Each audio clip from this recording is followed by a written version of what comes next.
Donc, on va se créer des listes numérotées ou des listes avec des puces.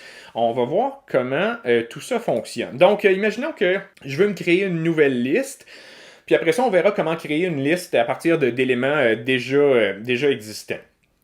Donc, pour créer une liste numérotée ou une liste avec des puces, on va utiliser un des deux boutons qui se trouvent ici. Donc, ici, ça dit créer une liste numérotée. Ici, ça dit créer une liste à puces. Donc, on va, pour les besoins de la cause, là, créer une liste numérotée, mais le fonctionnement est exactement le même pour les listes avec des puces. Là. Donc, mettons, je fais pas une liste très recherchée. Là. Élément 1.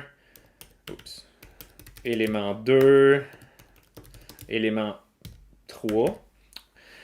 Donc, ça crée ma liste comme ça. Puis après ça, si je veux, mettons, j'ai fini ma liste. Là, ma liste n'avait que 3 éléments. Si je viens faire Enter, ça me met élément 4. Mais si je fais une deuxième fois Enter, ça me fait quitter la liste. Donc là, je peux réécrire du texte régulier en n'étant plus dans la liste. Le même principe, si je sélectionne tout, j'efface. Le même principe s'applique à la création de listes avec des puces. Donc, élément 1, élément 2, et ainsi de suite. On peut également créer des listes à partir de texte qui est déjà là. Donc, imaginons que j'ai déjà élément 1, élément 2, élément 3 décrit. Je peux sélectionner ce texte-là et venir cliquer sur le même bouton là, de créer une liste numérotée. Ça va me créer ma liste avec mes 3 éléments. Je peux mettre une liste à puces à la place.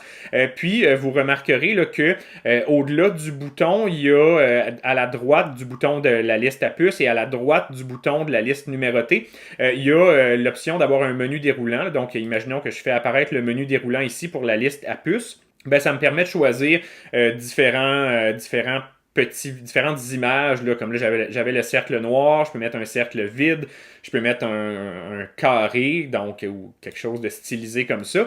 Puis là, la petite flèche, elle n'apparaît pas, elle n'existe pas pour vrai. Elle fait partie des outils là, de mise en forme là, qu'on avait activés au début, au même titre que le retour de ligne à la fin. Si je viens enlever ça, la petite flèche disparaît. Là. Donc, la petite flèche n'existe pas pour vrai. Elle est là pour indiquer qu'il y a un certain type d'espace entre la puce et l'élément. Je peux rechoisir tout ça, venir mettre une liste numérotée. Puis encore là, ma liste numérotée, j'ai différentes options. Là, c'est des chiffres avec des points. Je pourrais mettre des chiffres avec des parenthèses. Je pourrais mettre des lettres majuscules. Je peux mettre une numérotation en chiffres romains. Beaucoup d'options là, pour la numérotation. On va laisser ça en chiffres avec des points. Donc, imaginons que là, j'ai écrit mes 3 éléments. Après ça, je termine ma liste et je veux dire allô, je m'appelle Olivier. Et j'aimerais ça venir mettre l'élément 4 et l'élément 5. Donc, poursuivre ma liste en quelque sorte. Si je sélectionne ces éléments-là et je viens dire liste numérotée, donc en appuyant sur le bouton, ben, ça me crée une nouvelle liste. Ça repart la numérotation à 1. Ce qui n'est pas ce que je souhaite faire. Je souhaiterais continuer la numérotation à 4. Si vous regardez ici, là, vous avez un petit carré avec un petit éclair qui est minuscule. Mais en cliquant là-dessus, ça fait apparaître un menu déroulant où il y a seulement une option qui est continuer la numérotation. Donc, on peut appuyer sur continuer la numérotation et là, magiquement, ça reprend la numérotation de la liste précédente. Donc, ça permet de continuer comme ça. Puis, je pourrais faire plusieurs séparations dans ma liste.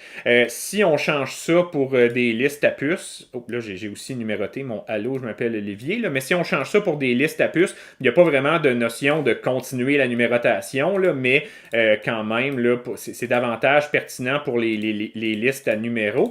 Donc, il y a l'option, là, comme on vient de le voir, de continuer la numérotation. Puis, dans le pire des cas, mettons que j'enlève toutes mes listes, je peux recommencer et refaire ma liste ici, ensuite éléments 4 et 5, et là, lui redire continuer la numérotation. Donc, c'est une option qui va nous faciliter la vie pour avoir des interruptions dans nos listes.